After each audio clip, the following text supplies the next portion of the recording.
2002ஆம் ஆண்டு யுனெஸ்கோவால் அடையாளப்படுத்தப்பட்டிருக்கிறது.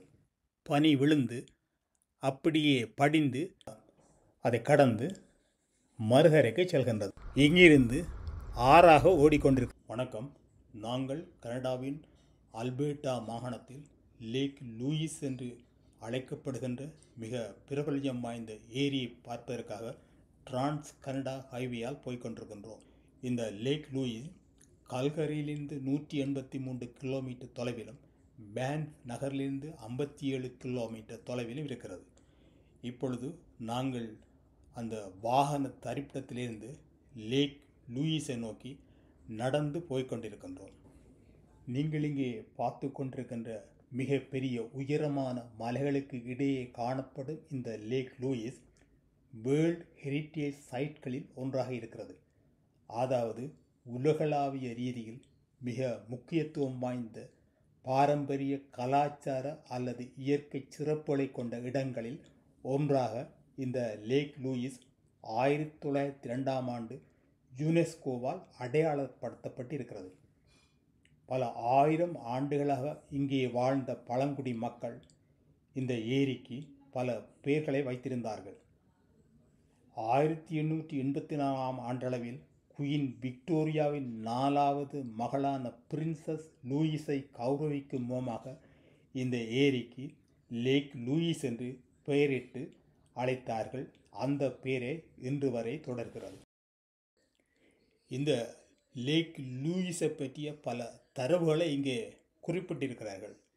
குறிப்பாக இந்த ஏரி அருகாமையில் வாழ்ந்த மக்கள், இந்த ஏரியை சுற்றி நடந்தவர்கள் மற்றும் இந்த ஏரியில் அருகாமையில் வாழ்ந்த உயிரினங்கள், பறவைகள், விலங்குகள் போன்றவற்றை பற்றிய தரவுகளை இங்கே குறிப்பிட்டிருக்கிறார்கள். இங்கே நாங்கள் பார்த்து கொண்டிருக்கின்ற இந்த சிறிய அருவி ஏரியை நோக்கி செல்கின்றது. இந்த லேக் லூயியை பார்ப்பதற்காக கோடைகாலங்களில் ஒரு நாளைக்கு 10,000 சுற்றுலா பயணிகள் வரை இங்கே வருகிறார்கள். இங்கே நீங்கள் பார்த்து கொண்டிருக்கின்ற இந்த பிரமாண்டமான ஃபேர்மவுண்ட் என்று சொல்லப்படுகின்ற இந்த ஹோட்டல் மிகவும் பழமை வாய்ந்தது. 1890களில் ஆரம்பிக்கப்பட்ட, சிறிதளவாக ஆரம்பிக்கப்பட்ட இந்த ஃபேர்மவுண்ட் ஹோட்டல் இப்பொழுது வளர்ச்சி அடைந்து 8 மாடிகளும் 500க்கும் மேற்பட்ட ரூம்களுடன் அறைகளுடன் மிக பிரமாண்டமாக காட்சியளிக்கிறது. இங்கே ரூம் எடுப்பது மிகவும் கடினமாக இருக்கிறது. 2-3 மாதங்களுக்கு முன்னதாகவே ஆன்லைனில் சென்று பதிவு செய்திருக்க வேண்டும். அத்துடன் இது ஒரு லக்ஸரி ஹோட்டல் என்பதால் ஒரு அறைக்கு ஒரு நாளைக்கு 500 கனேடியன் டாலர்களிலிருந்து 1000 கனேடியன் டாலர் வரை செலவாகிறது.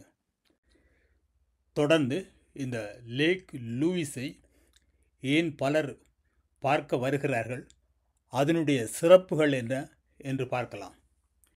முதலில் இந்த ஏரி எப்படி உருவானதென்று பார்ப்போம்.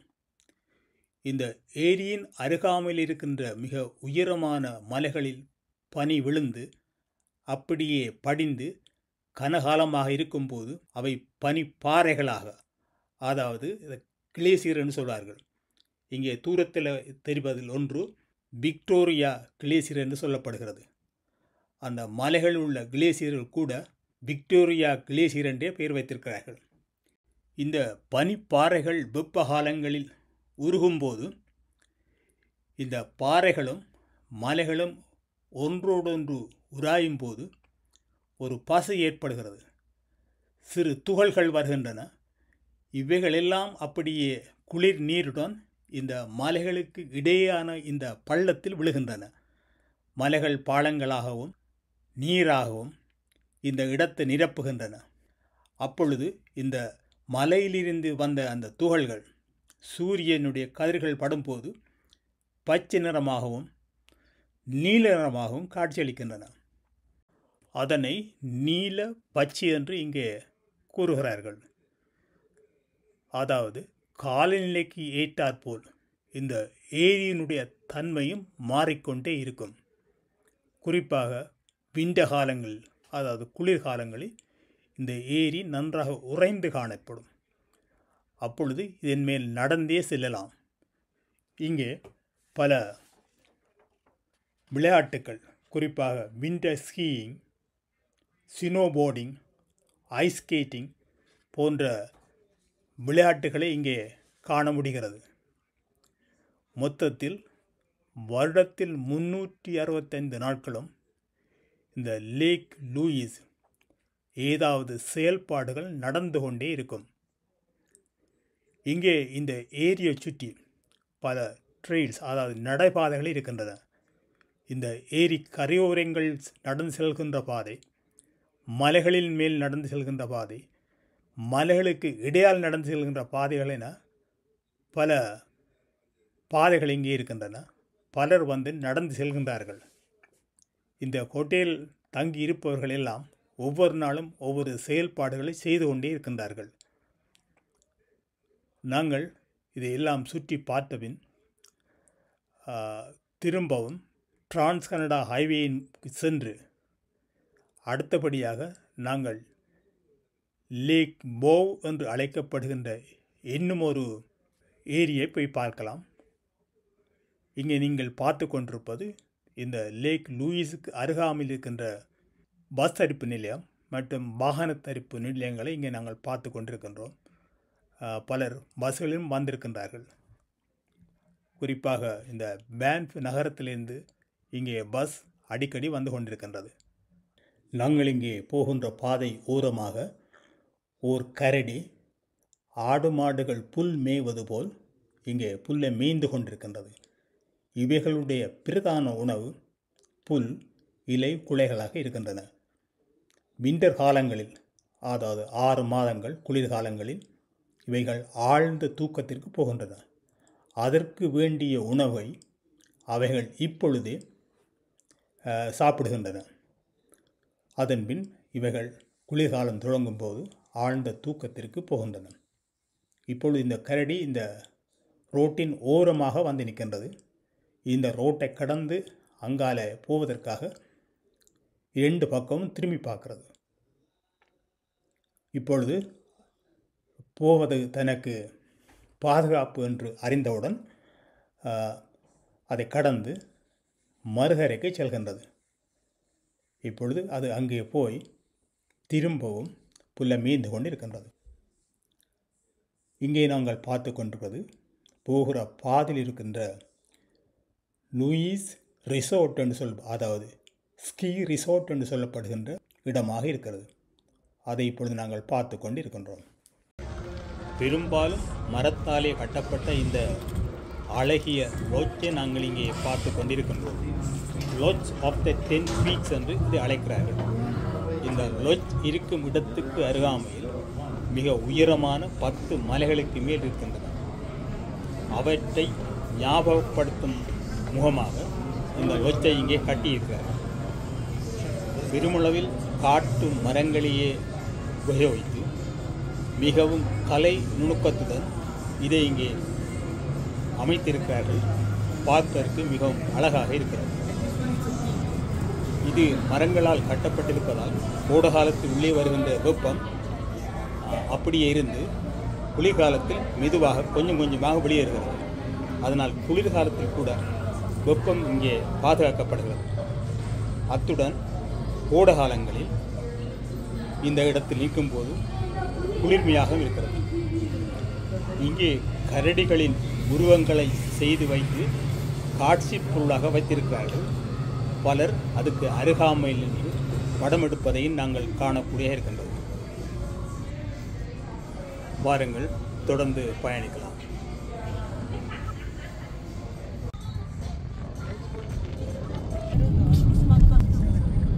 இங்கே காலநிலைகள் அடிக்கடி மாறிக்கொண்டிருக்கின்றன. இப்பொழுது நன்றாக மழை பெய்து கொண்டிருக்கிறது. நாங்கள் இப்பொழுது இந்த போகின்ற ரோட்டுக்கு மேலால் ரயில்வே ரேக் இருக்கிறது. ட்ரெயின் போவதையும் நாங்கள் இங்கே பார்க்கக்கூடிய இருக்கின்றது. இந்த குட்ஸ் ட்ரெயின் என்றபடியால் நீளமானது, அது கன தூரத்துக்கு இங்கே பார்க்கக்கூடிய இருக்கின்றது. நாங்கள் இங்கே சினோ, அதாவது பனிகளுடன் கூடிய அழகிய மலை சிகரங்களை இங்கே பார்க்கக்கூடிய இருக்கின்றது. இவை பார்ப்பதற்கு மிகவும் அழகாகவும் நன்றாகவும் இயற்கை எழிலை காட்டுவதாகவும் இருக்கின்றது. இதனைத் தொடர்ந்து நாங்கள் மோவ் லேக் என்ற ஏரியை பார்ப்பதற்காக சென்று கொண்டிருக்கின்றோம். நாங்கள் மோவ் என்று சொல்லப்படுகின்ற மிக பிரபலமான ஏரியை பார்த்து கொண்டிருக்கின்றோம். இந்த ஏரி மலைகளிலிருந்து உருகி வருகின்ற அந்த நீரினால் நிரப்பப்பட்டு இங்கிருந்து ஆறாக ஓடிக்கொண்டிருக்கின்றது. அது போவ் ரிவர் என்று சொல்கிறார்கள்.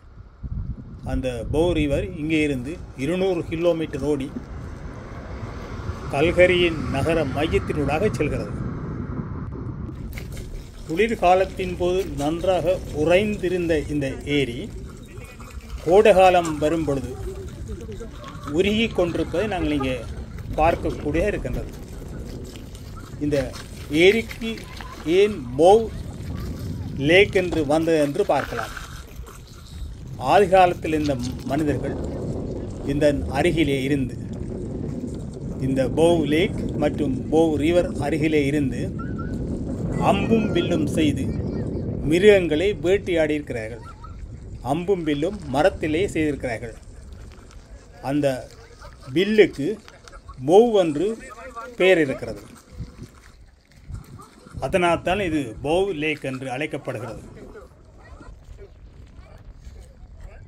வாருங்கள், தொடர்ந்து பார்க்கலாம்.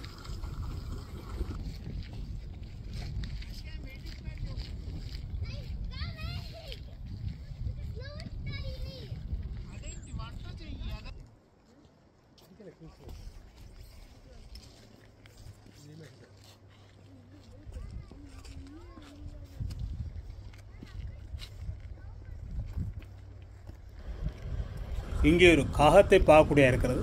இந்த காகம் ஊரில் இருக்கிற காகங்களை விட கொஞ்சம் தோற்றத்தில் பெரிதாக இருக்கிறது. நடக்கிறதும் கொஞ்சம் வித்தியாசமாக இருக்கிறது. இத்துடன் இக்காணொளி நிறைவுக்கு வருகிறது. இக்காணொளி பிடித்திருந்தால் திருவே என்ற யூடியூப் சேனலை சப்ஸ்கிரைப் செய்வதன் மூலம் இதுபோன்ற காணொளிகள் போடுவதற்கு உதவியாக இருக்கும். அத்துடன் உங்கள் கருத்துக்களை நீங்கள் இங்கே பதிவு செய்யலாம். நன்றி, வணக்கம்.